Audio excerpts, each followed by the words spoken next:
주시고 말씀을 좀 들어주셨으면 고맙겠습니다. 시편 46편을 우리가 루터의 시다 이렇게 말을 하거든요. 46편을 루터의 시라고 한 이유는요, 그가 작사한 찬송가 585장이 내주는 강한 성이요라는 찬송가가 있는데, 이 찬송가는 루터가 시편 46편을 묵상하고 만든 찬송가다 이렇게 보면 됩니다. 585장에 보면 내주는 강한 성이요 방패와 병기 되시니 큰 환난에서 우리를 구하여 내시리로다. 예돈수 마귀는 이때도 힘을 써 모략과 권세로 무기를 삼으니 천하의 누가 이기랴 하는 찬송입니다. 마틴 루터가 찬송가 585장을 작사했던 배경이 있는데요. 특별히 마틴 루터가 종교개혁을 하게 될 때 수많은 목숨의 위기를 마틴 루터가 겪게 됩니다. 특별히 95개 주의 반박문을 교황청에다가 걸었기 때문에 마틴 루터가 이단 정죄를 받아요. 교황청으로부터. 그래서 그는 더 이상 법의 보호를 받을 수 없는 상태가 됩니다. 이 정도 되면은요, 마틴 루터를 누군가가 발견해서 체포를 하면 마틴 루터는 화형에 처하는 그렇게 되는 상황이었습니다. 얼마나 마틴 루터가 심적으로 고통스러웠겠어요. 이 위기 속에서 그는 11개월 동안 종적을 감추게 됩니다. 그가 죽음의 위협으로부터 숨어 지내는 동안에 종교개혁이라고 하는 이 거대한 운동도 동력을 잃어버리고 마틴 루터는 극도의 불안감에 빠져 있게 됩니다. 그때 그가 시편 46편을 읽으면서 큰 힘을 냈다고 그래요. 그의 자서전에 보면은요. 이런 에피소드가 있습니다. 마틴 루터의 절친이었던 필립 멜라니톤이라는 사람에게 마틴 루터가 이렇게 말을 합니다. 필립, 자 이제 우리가 시편 46편을 노래하세. 그러므로 마귀를 쫓아내세. 이런 유명한 이야기도 있습니다. 그러니까 마틴 루터가 심적으로 어렵고 자신이 발각이 되면 화형에 처하는 상황 속에서 이 시편 46편이 자기에게 큰 은혜가 됐다. 그래서 만든 찬송가가 이제 찬송가 585장이죠. 585장이 된 겁니다. 근데 이 시편 46편은 역사적으로 보면 성경의 배경이 있습니다. 오늘 나와 있는 내용들이 그때를 좀 담고 있는데요. 주전 701년경에 아수르의 사내림이 예루살렘을 침공을 합니다. 그게 701년에 일어난 일인데요. 그리고 이 아수르의 사내림이 군사를 얼마를 데리고 왔느냐면 18만 5천 명을 데리고 왔어요. 이 대군을 데리고 남유다의 성이었던 예루살렘을 다 포위를 합니다. 그 당시 예루살렘의 인구는 8만도 안 되는 작은 도시였습니다. 근데 여기를 18만 5천 명의 대군이 예루살렘 전체를 포위했기 때문에 이 성에서 누구 하나 빠져나가지를 못합니다. 말 그대로 남유다는 이제 곧 멸망을 당할 타이밍에 있었던 것이죠. 그때 히스기야가 하나님 전에 나가서 밖에는 다 아수르의 사내림이 포위를 했기 때문에 히스기야가 성전에 올라가 벽을 향하여 하나님 앞에 밤새 기도하죠. 그 내용이 성경에 잘 나오거든요. 그가 하나님 앞에 기도하고 그리고 나서 아침을 맞이하게 됩니다. 근데 놀라운 일은 밖에서 아무 소리가 들리지 않는 겁니다. 그래서 히스기야가 창문을 열고 밖을 내다봤더니 엄청난 일이 밤새 벌어졌는데요. 아침에 일어나 보니까 사내림의 대군 18만 5천 명이 모두 다 시체가 되어 있는 것을 봅니다. 얼마나 놀랬겠습니까? 성 안에 있는 사람이 정말로 많이 놀랬죠. 성경은 하나님의 사자가 밤새 적군을 죽였다 이렇게 기록하고 있어요. 그때 상황이 열왕기하 19장 35절에 나오는데요. 이 밤에 여호와의 사자가 나와서 아수르 진영에서 군사 18만 5천 명을 친지라 아침에 일찍 일어나 보니 다 송장이 되었더라. 정말 하나님의 놀라운 역사가 일어난 것이죠. 아침에 일어나 보았더니 18만 5천의 대군이 다 죽게 된 겁니다. 하나님이 밤새 하나님의 사자를 보내서 대군을 무찔린 것이죠. 이때 쓰여진 찬양시가 바로 시편 46편입니다. 저는 이 본문을 읽으면서 우리가 이 땅을 살아가는 동안 어디에도 안전지대는 없다 이런 생각을 자주 하게 돼요. 뉴욕 언론에 나왔던 재미난 에피소드가 하나 있는데요. 어떤 분이 한참 북한에 핵의 위험이 있었을 때 대한민국은 불안해서 살 수가 없어. 그래서 한 가족이 미국으로 이민을 가게 됩니다. 미국에 이민 가서 마켓으로 하루하루를 살아가고 있었는데 그러던 어느 날 무장강도가 슈퍼에 침입을 하죠. 물건을 팔던 남편을 총으로 난사를 합니다. 이게 이제 뉴욕 언론에 나온 아주 대단히 유명한 사건이었다고 그래요. 남편은 현장에서 총을 맞고 죽게 됩니다. 그때 이 여인이 부인이었던 이 여인이 너무나도 큰 고통을 겪은 거예요. 미국도 불안해서 살 수가 없구나. 그래서 다시 한국으로 돌아왔다라는 이야기입니다. 안전을 위하여 미국으로 갔지만 결국 미국도 불안전한 곳이라는 것을 이분이 발견을 하게 된 것이죠. 세상에 어디 안전지대가 있을까요? 하나님의 품 외에는 그 어디도 안전지대가 없다. 살면 살수록 그런 결론에 우리는 자주 도달하게 되는 것이죠. 오바마 대통령이 미국의 대통령이 있을 당시에 9.11 테러의 희생자를 기리는 20주년 추모 행사가 미국 뉴욕과 워싱턴에서 열리게 됩니다. 이들은 희생자 3,000명 가까운 사람들의 이름을 한 사람도 빠짐없이 다 이름을 호명했다고 그래요.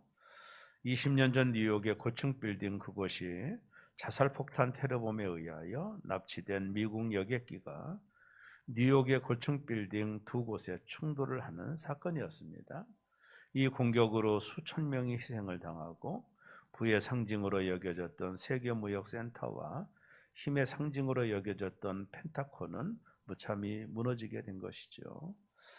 그것은요, 사람은 어디에도 안전지대가 없다라는 것을 보여주는 거라서 이 오바마 대통령이 9.11 테러 20주년 추모식에서 다른 말 하나도 하지 않고 오바마 대통령이 올라가 가지고 성경 시편 46편을 펴고 처음부터 끝까지 읽고 단상에서 내려왔답니다. 그때 읽었던 오바마가 읽었던 성경이 바로 시편 우리가 읽은 46편입니다. 이 사건 후에 미국은 테러와의 전쟁이 선포되었고 그리고 비행기 안전 강화를 위한 교통안전국이 또 만들어지게 됐죠. 미국인들은 이후 큰 두려움에 빠졌고요. 신앙을 잃어버렸던 사람들도 이 일로 계기로 인해서 교회로 돌아오는 많은 사람이 생겼다라는 것이 언론의 발표였습니다. 여러분 이 땅에 그 어디에도 안전지대는 없습니다. 그래서 사람은 두려운 겁니다. 수많은 사고의 위험이 우리에게 있고요. 질병에 노출되어 있고요. 이렇게 그래서 사람은 이 세상 속에서 두려움을 갖게 되는 거죠. 어떻게 보면 두려움을 심리학에서는 뭐라고 말하느냐 하면 부정적인 정신적인 리허설이다 이런 표현을 쓰거든요. 부정적인 정신적인 리허설이다. 쉽게 말하면 일어나지 않을 일을 일어난 것처럼 생각한다라는 거죠.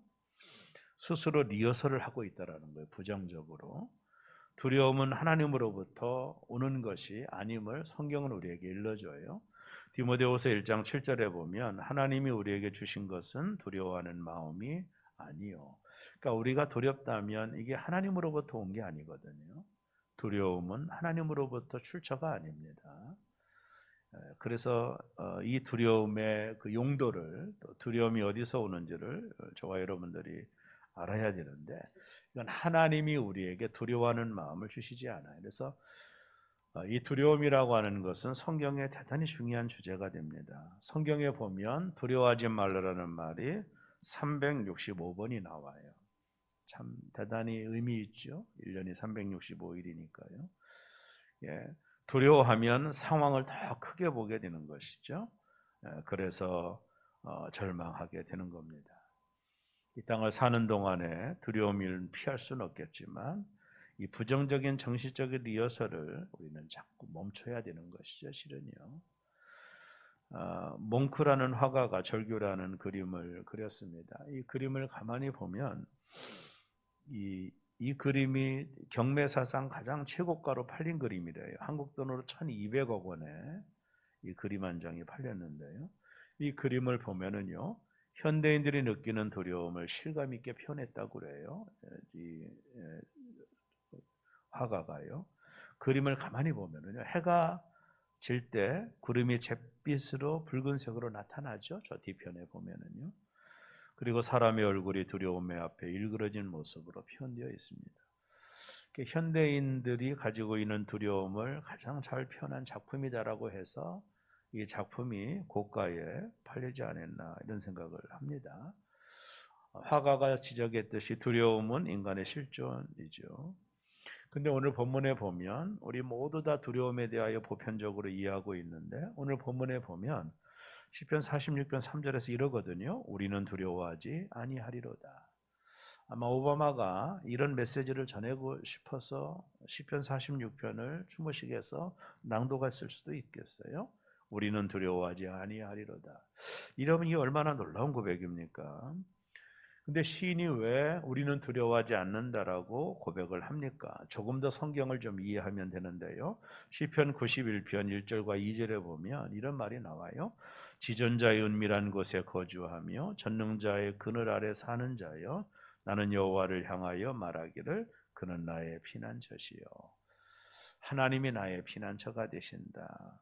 우리가 하나님을 나의 피난처로 삼을 때 비로소 두려움을 이길 수 있다라는 거거든요. 오늘 예배하는 사랑하는 새롬의 모든 교우 여러분, 저와 여러분에게 있어서 하나님이 우리의 피난처가 되시기를 주의 이름으로 축원합니다. 그래서 어떤 상황 속에서 두렵지 않고 주님을 향한 믿음으로 승리하셔야 돼요. 자, 피난처 되시는 하나님 안에 거하는 성도는 첫째, 두려움을 극복할 수 있다. 두려움을 극복할 수 있다. 여러분, 우리가 살아가는 세상은 우리를 두렵게 하는 많은 요소들이 가득 차 있습니다. 질병에 대한 두려움, 자연재해에 대한 두려움, 또 기근과 지진, 여러 가지 요소들이 우리 주변에 산적해 있는 거거든요. 그럼에도 불구하고 오늘 시편 46편 2절과 3절에 보면 그러므로 땅이 변하든지 산이 흔들려 바닷 가운데 빠지든지 바닷물이 솟아나고 뛰놀든지 그것이 넘침으로 산이 흔들릴지라도 우리는 두려워하지 아니하리로다. 놀라운 고백이죠. 시인은요 두려움이 없다고 고백합니다. 문제가 없어서가 아닙니다. 여전히 문제를 가지고 있지만 두렵지 않다라는 거예요. 여기서 시인이 의인화적으로 표현했던 단어들을 보세요. 땅이 변하고 산이 흔들려 바다에 빠지고 바닷물이 솟아나고 뛰놀든지 그것이 넘침으로 산이 흔들려도 나는 두렵지 아니하다. 이런 고백을 하거든요. 자신의 인생을 흔드는 세 가지 객체를 시인은 은유적으로 표현하고 있죠. 땅입니다. 먼저 땅이 흔들릴지라도 여러분 땅은 삶의 터전입니다. 우리가 믿고 신뢰하는 터전이 흔들리는 것을 의미하죠. 내가 굳건한 줄 알았는데 내가 갑자기 믿고 의지했던 것들이 막 흔들릴 때 우리의 삶의 두려움이 찾아오게 되는 거예요. 이것이 바로 땅, 흔들릴 것 같지 않은 그 땅, 내가 절대로 흔들릴 것 같지 않은 내가 바라고 원하던 그 무엇들이 내 인생에서 흔들릴 때 사람은 두려움이 찾아오는 것이죠. 나는 건강할 줄 알았는데 갑자기 질병이 찾아오든가 두렵게 되는 것이죠. 그 다음에 산입니다. 산이 흔들려 바닷 가운데 빠지든지 산이 뭡니까? 우리가 뭔가 굳게 신뢰하는 그 무엇이거든요. 내가 볼 때는 여러분 산이 어떻게 흔들려요? 그런 일은 없죠. 근데 내가 그토록 바라고 굳게 신뢰하던 그 무엇이 흔들릴 때 우리 인생에 그런 것들이 있다라는 거예요. 나는 두렵지 아니한다. 바다가 뭡니까? 여기 마지막 나온 바다는 여러분 바다가 평온했던 바다가 갑자기 경계를 넘어올 때 쓰나미라고 하지 않습니까? 그럴 때 두렵죠. 나의 삶에 평안을 주던 것들이 어느 날 나를 공격할 때, 경계를 넘어올 때 우리는 두렵게 되는 거예요. 그럼에도 시인은 말합니다. 3절에 우리는 두려워하지 아니하리로다. 18만 5천 명의 아수르 군대가 우리를 다 포위해도 우리는 두려워하지 아니하리로다. 이런 고백이거든요. 이거 참 정말 놀라운 고백이죠. 왜 이런 고백이 나옵니까? 하나님이 나의 피난처가 되시기 때문이다. 저는 바닷가 쪽에서 오랜 시간을 보낸 사람입니다. 한 10여 년 동안 바닷가 가까운 곳에서 목회를 했는데요. 그때 우리 교우들 중에서도 어부들이 솔창게 있었습니다. 근데 이제 일기예보가 발효가 되면 이제 큰 배를 가지고 있는 어부들은 항구로 가서 그 배를 단단히 묶는 곳이 있어요. 선창장에다가 거기다가 이제 배를 다 묶어둔. 어느 날도 예배 끝나는데 집사님이 한 분이 막 급히 가셔서 어디 가시냐니까 목사님 태풍 온다고 해서 배를 좀 묶으러 갑니다. 이렇게 하시더라고요. 난 이걸 보면서 영적인 의미가 있다고 봅니다. 우리는 인생을 살면서 걷잡을 수 없는 폭풍우를 만날 때가 있습니다. 그럴 때 우리는 하나님께 단단히 묶여 있는 게 중요한 것 같아요. 하나님께 묶여 있는 한 그 어떤 폭풍도 우리를 넘어뜨릴 수 없는 것이죠. 그래서 오늘 시편 기자가 하나님은 우리의 피난처십니다. 이렇게 고백을 하는 겁니다. 여러분 우리가 사는 환경은 언제나 요동합니다. 그러나 하나님은 변함이 없으시죠. 회전하는 그림자도 없으시고 상황은 우리 편이 아닙니다. 그러나 하나님은 언제나 우리 편이죠. 우리에게 필요한 것은 아무 일도 없는 것이 아닙니다.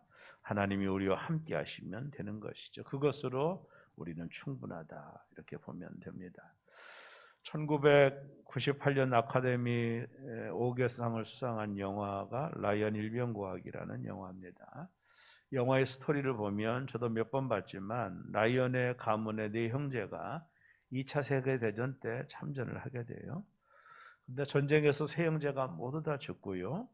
하나 남은 아들을 구하기 위해 특수부대가 파견이 되는 스토리입니다. 부대원 중에 신앙심이 깊은 병사가 있었는데 저격수였던 잭슨이라는 일병이 있었어요. 막 총알이 쏟아지는 한복판에서 영화를 가만히 추적하다 보면 이 잭슨이 뭔가를 중얼거립니다. 이 전쟁의 한복판에서 그게 시편 18편 2절을 그가 이제 중얼거립니다. 여호와는 나의 반석이시요 나의 요새시요 나를 건지시는 이시요 나의 하나님이시요 내가 그 안에 피할 나의 바위시요 나의 방패시요 나의 구원의 뿌리시요 나의 산성이로다. 이 잭슨 일병이 이 폭탄이 떨어지고 총알이 날라오는 한복판에서 계속 이것을 고백을 하거든요. 영화를 보면 하나님은 나의 반석입니다. 하나님은 나의 요새십니다. 계속해서 이 성경을 계속 이렇게 리마인드 한다고 그러죠. 여기서 요새라든가 건지심, 바위 모든 것은 자신이 피할 곳은 하나님밖에 없다라고 하는 절대절명 고백을 하고 있는 겁니다. 하나님께서 나의 피난처이심을 믿고 그분께 피하는 자는 두려움을 극복할 수 있다라는 것이죠.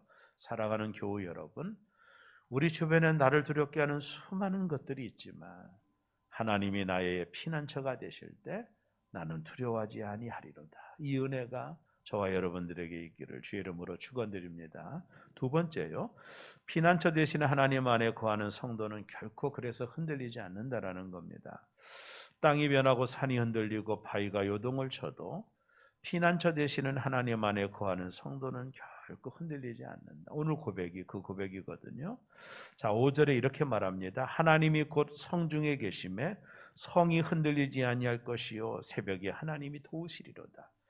18만 5천의 아수르 군대가 우리를 포위하고 있을지라도 하나님이 이 성에 계심에 하나님의 임재가 여기 계시니 성이 흔들리지 아니할 것이요 새벽에 하나님이 우리를 도우시리로다.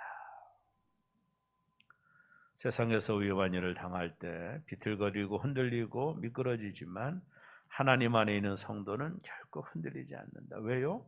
우리가 흔들리지 않나요? 우리는 하나님의 자녀이기 때문에 그렇습니다. 사랑하는 새로움의 교우 여러분, 우리 모두는 하나님의 자녀요. 하나님이 우리를 지명하여 불러 하나님의 자녀로 만들어 주신 거예요. 하나님은 말씀합니다. 세상 끝날 때까지 내가 너희와 항상 함께 있을 것이다. 어떤 상황 속에서도 어떤 환경 속에서도 하나님이 나와 함께 하심을, 임마누엘 되신 하나님이 나와 함께 하심을 여러분과 제가 신뢰할 수 있다면 어떤 위험한 상황 속에서도 우리는 흔들리지 아니하리로다.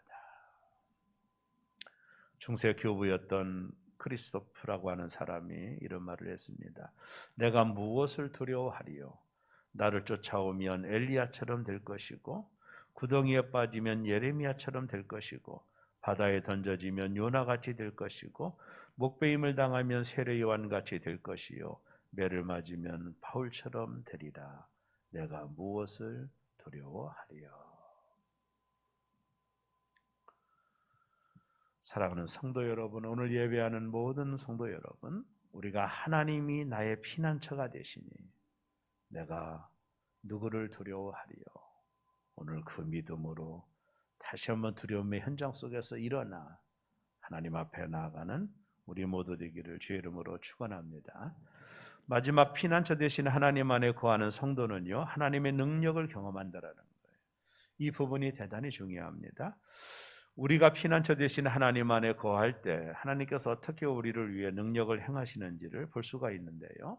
우리가 출애굽 사건을 보면 이스라엘 민족이 홍해 앞에서 DNA 애국 군대가 쳐들어오는 절대절명의 상황 속에서 모세가 출애굽기 14장 13절에서 14절 이렇게 말을 합니다. 모세가 백성에게 이르되 너희는 두려워하지 말고 가만히 서서 여호와께서 오늘 너희를 위하여 행하시는 구원을 보라. 너희가 오늘 본 애굽 사람을 영원히 다시 보지 아니하리라. 여호와께서 너희를 위하여 싸우시리니 너희는 가만히 있을지어다. 모세가 홍해 앞에서 두려움에 떨고 있는 백성들에게 뭐라고 말합니까? 너희는 두려워하지 말고 가만히 서서 여호와께서 오늘 너희를 위하여 행하시는 구원을 보라. 우리의 삶에 두려워하는 많은 일들이 벌어질 때, 내 힘으로 아무것도 할 수 없는 상황이 우리에게 닥쳐올 때, 그때는 우리가 하나님을 주목하여 볼 때입니다. 나를 위하여 베푸실 하나님의 은혜, 그 구원의 역사를 바라보면서 하나님을 기대하는 것이죠. 성도가 이 땅을 혼자 사는 존재가 아닙니다. 우리는 고아가 아닙니다. 하늘 아버지 되시는 하나님께서 우리를 보호하시고 인도하시고 힘을 주시는 것입니다. 믿음은 뭐죠? 하나님이 일하심을 신뢰하는 거예요. 여러분 지금 어떤 위험한 상황이 있다 할지라도 두려워하지 마십시오. 하나님이 내 편이시니, 하나님이 나와 함께 하시니 나는 어떤 상황 속에서도 두려워하지 아니할 것이다. 그 믿음으로 승리하시기를 주의 이름으로 축원합니다. 오늘 9절에서 또 이렇게 말합니다. 그가 땅끝까지 전쟁을 시기하시며 활을 꺾고 창을 끊으며 수레를 불사르시는도다. 하나님이 이런 놀라운 일들을 행하신다라는 거예요. 그러니 우리가 두려워하지 말아야 된다는 거예요. 사내립의 군대 18만 5천 명을 하나님께서 송장으로 만드셨다라는 거예요. 그들의 활을 꺾고 창을 끊고 수레를 불사르셨다라는 거예요. 이스라엘이 새벽에 깨어보니 18만 5천 명이 다 죽어 있어요. 그래서 시편 46편 5절에서 이렇게 말하죠. 새벽에 하나님이 도우시리로다. 새벽은 어둠을 몰아내는 시간입니다. 어둠과 빛의 경계입니다. 그 새벽에 일하시는 하나님. 여리고도 새벽에 무너졌고 홍해도 새벽에 갈라진 거예요. 그래서 새벽에 하나님이 우리를 도우시리로다 고백하는 겁니다.